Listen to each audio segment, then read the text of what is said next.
yéen ñëpp di leen sant Habib duma la wax mas parce que bu ma la wax mas duma la ko wax ci biir mbooloo mi wax naa la ko waxati la ko donc maa ngi sant ñëpp di gërëm ñëpp di nuyu le secrétaire général de Citelec, le secrétaire général du syndicat des cadres, les anciens yi nga xam ne ñoo ñëw tey teew fii fekkee ci jataay et également di nuyu la délégation de UNSAS donc mooy centrale bi ak travailleurs yi nga xam ne ñëpp lañ fi fekk di wax ne lii nag bokk na ci jataay yi nga xam ne dañ koy compter ci relation direction générale ak syndicat yi waaye dama ne chaque fois que bu intérêt Senelec taxawee chaque fois bu ñu waree bu intérêt personnel bu Senelec taxawee man xam leen ne combat bu mu munti doon bu ngeen ko yëngatee di ngeen ma fekk seen kanam mais du ma nekk seen ginnaaw di leen loolu nag lu ko waral mooy dama d'accord ak yéen ci li ngeen wax lii waratul am lii waratu fi am parce que mission de service public lañu yore te mission de service public boobu nag wax dëgg yàlla ku seede xam ne dëgg-dëgg ay jéego am na ci jéego yooyu nag bu amee c'est parce que personnel Senelec moo taxaw def lu mu war a def moo taxaw liggéey lu mu war a liggéey ba nga xam ne léegi courant coupétul ba nga xam ne léegi qualité de service bi baax na mais ba nga xam ne léegi courant bi mu ngi yegg fu nekk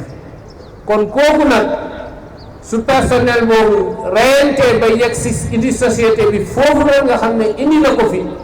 kon yaakaar naa ne luñ ko war a delloo travailleur boobu mooy dañ ko war a respecter delloo ko njukkal jaaraamal ko ndaxte lii mu def yombul la preuve bu ñu fàttali ko ay at ci ginnaaw xam nañ ne lii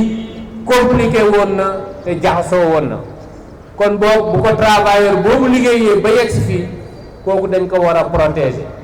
moo tax ma ne leen cause bii ngeen yëkkati bu ko défendre cause la boo xam ne direction générale dina ci taxaw am ngeen nag seeni méthode xeex direction générale am na ay méthode xeexam mais xam leen ne ñaar yëpp dinañ daje pour mu nekk loo xam ne luy protéger patrimoine Senelec la luy protéger personnel Senelec la parce que dama ne Senelec patrimoine national la boo xam ne sénégalais yi yëpp ñoo ko moom moo tax moom bëggoon ñëw rassurer leen ne leen seen combat bi du seen combat yéen kese combat bi autorité yëpp d'accord nañ ci ne kenn warul agresser personnelu Senelec kenn warul dóor personnelu Senelec mais aussi kenn warul ko maltraiter ndaxte personnel la boo xam ne guddee bëccëg suba ngoon mu ngi jóg ngir lu fexe ba sénégalais yi nekk ci confort ak réconfort bu ñu war a toll kon loolu moo tax ma ne leen xeex bi xam leen ne direction générale lépp lu mu ci war a def lépp lu mu ci war a taxawee dina ko def ba lii ngeen wax mu am lii dootu fi amati te lii dafa war a dàkk bés ni ki tey parce que ay sénégalais lañ suñu liggéey la ñuy def lu ñu war a def la ñuy def kon boobu loolu message boobu laa leen bëggoon jox di attirer nag seen attention si bu ñu nangu nag ñu jaawale wala ñu juum parce que dama ne Senelec 2,4 millions clients la ñu am te sur les 2 yu ñu amagum bu ñu fexe ba jaawale ñeneen ñi nga xam ne respecté nañ ñu ñeneen ñi nga xam ne jox nañ ñu cër ba nga xam ne nu ngeen leen doon traité ci agence yi wala nu ngeen leen war a traité cas yi tax ngeen wàññi ci dara loolu buñ ko nangu parce que ñun dañu am culture d'entreprise dañu am ñu nga xam ne suñu doyen yi noonu lañ ñu mooñee nu nga xam ne moom lañ door a taxawoo client bi loolu buñ si teggi benn arfatal ay ni au contraire événement yii daf ñu gën a war a réconforter war ñu ne dañu war a gën a taxaw si côté client bi dañ ko war a gën a jox respect bu ñu war a jox dañ ko war a gën a taxaw dañ ko war a gën a conseiller dañ ko war a gën a dimbale ndaxte buñ ko joxee lu gën a métti kon li gën a yomb war nañ koo ko mën a jox si moom nu mu ko bëggee moo tax dama ne bu ñu nangu ñaari pomme de terre yi nga xam ne ñoo yàq si biir saako bi mu yàq saako bi d'accord naa nag ak yéen kër ñooñu nga xam ne dafa yàqu dañ koy génnee seppi ko sànni ko fële continuer suñu kii bi préserver ko ba nga xam ne ëllëg si biir Senelec bi nga xam ne moom la sénégalais yi nawoon Senelec bi nga xam ne moom la sénégalais yi bëgg a gis mais Senelec bi nga xam ne moom la Sénégal mérito ñu mun ko taxaw parce que lii bien précis la boo xam ne famille bi yëpp muy Sénégal ko moom ñun ñu dénkuñu ko kon dinañ si taxawu nuñ si war a taxawoo nuñ ko war a defee en tout cas monsieur le secrétaire général monsieur les secrétaires généraux maa ngi leen di garantie que ni direction générale Senelec tant que maa ngi fiy nekk lii moom bu soobee yàlla dootu fi amati te lépp luñ si war a taxaw dinañ ko si dox dinañ ko si wax ak suñu matal ak li nga xam ne moom la ñu suñu responsabilité sant ba nga xam ne loolu dootu fi amati plus jamais ça pour la protection de Senelec et de son personnel. ñu ngi leen di jaajëfal ci seen mobilisation bii ngeen def tey ak seen message yi ngeen ma yónnee ak téléphone ak compassion Mamadou Yacine li mu wax léegi loolu la ma travailleur yi wax ñu bëri nga ne ma wan ñu kër waa ji fan la nekk ñenn ñi ne ñu dem saccage këram ñenn ñi ne ñu tar ko ñenn ñi ne ñu coupé compteuram mais ñun ay légaliste lañu dañu bëgg ni ñu bëggee nguur gi doxal mbir mi si yoon ñun aussi dañu bëgg a teg suñuy mbir si yoon tey dañu woote pour alerter directeur général convoqué ko moo ñëwoon boppam moo jël engagement boppam ñu ngi koy xaar nag est-ce que li muy wax da koy jëfe ñun ay wax taxuñoo nelal ñun ay jëf la ñuy bëgg on attend des actions de sa part de la part de la tutelle et de la part de l'État du Sénégal te caaxaanuñu bu jaree pour que courant bi mettre le Sénégal dans le noir on le fera su jaree ñu couper courant bi on le fera et on l'assumera donc l'État du Sénégal n'a qu'à prendre ses responsabilités. L'agent de Senelec n'est pas un mouton de Panurge. L'agent de Senelec mérite respect compte tenu de son importance dans l'économie du Sénégal. Chers camarades, kontaan naa bu baax si yéen kontaan naa nekk bokk Senelec kontaan naa bokk UNSAS kontaan naa bokk ci maa ngi leen di gërëm di leen sant di leen wax Senelec ca kaw ca kanam Senelec ca kaw ca kanam Senelec ca kaw ca kanam. La famille Senelec, dressée comme un seul homme, se met en face de la violence et décide d'enrayer la violence dans son espace de travail. Le message de l'UNSAS, c'est un message de solidarité, un message de soutien, mais également un message d'encouragement à faire face à la violence. La question de la violence dans les espaces de travail est très très complexe. C'est le cas le plus manifeste qui nous a fait tous sursauter et qui nous a valu cette assemblée générale,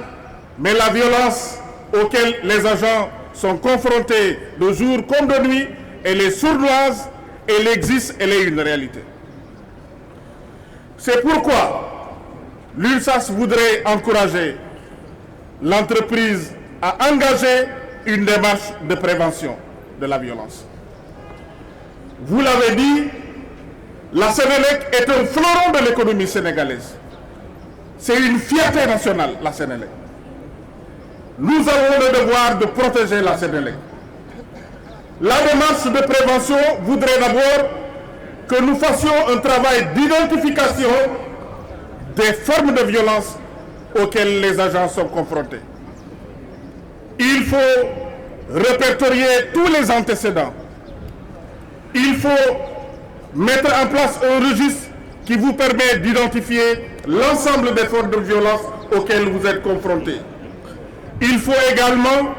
inscrire la question de la violence dans les missions de tournée d'inspection pour que les camarades puissent, les travailleurs, les agents puissent les identifier et les répertorier. Les facteurs sont nombreux. Vous êtes confronté à un public, vous êtes confronté à un public d'une diversité exceptionnelle. C'est pourquoi il faut corriger. Il y a des mesures à prendre. Il y a au niveau de disons des services des mesures à prendre. On sait déjà que la Sénélec est là-dessus. Mais la mesure la plus importante que nous voulons suggérer dans la prévention, c'est les activités d'IEC, d'information et de communication à l'endroit du grand public. Ce n'est pas tous les Sénégalais qui sont conscients de l'intérêt et de l'importance de Sénélec. C'est pourquoi, à travers les médias, l'entreprise doit mettre en place un plan de communication pour informer, pour sensibiliser sur le rôle, et y compris les infrastructures roulantes. Parce que même ces infrastructures font l'objet de violences. Nous voudrons encourager l'entreprise à aller. Il faut également, et ça nous engage en tant que syndicat, ça nous engage en tant que confédération, aux côtés de Sutelec, de mettre en place un plan de formation des camarades sur les mesures à prendre dans des situations de violence. Il nous faut engager cela. Tout le personnel de Sénélec également doit être formé sur les procédures à prendre dans les situations de violence. Je pense que ça, c'est un programme qu'il faut engager. Il faut également que l'état des lieux, c'est un programme qu'il faut engager. Il faut également que l'état des lieux dans le bilan social, que la question de la violence apparaisse dans le bilan social. Il faut que cela apparaisse et que ça fasse l'objet d'un programme spécifique de prévention que la direction va prendre en charge, mais que le syndicat également va prendre en charge, accompagné par la centrale syndicale. Je voudrais donc remercier, au nom du camarade secrétaire général, Madame Bassok, au nom de tous les membres du bureau, remercier les camarades, remercier Sénélec pour cet esprit de famille devant la question de la violence. On a vu une entreprise famille qui se dresse contre la violence. Une entreprise famille qui se dresse pour protéger le fleuron de l'économie sénégalaise. Nous sommes fiers de vous, nous vous encourageons. Merci.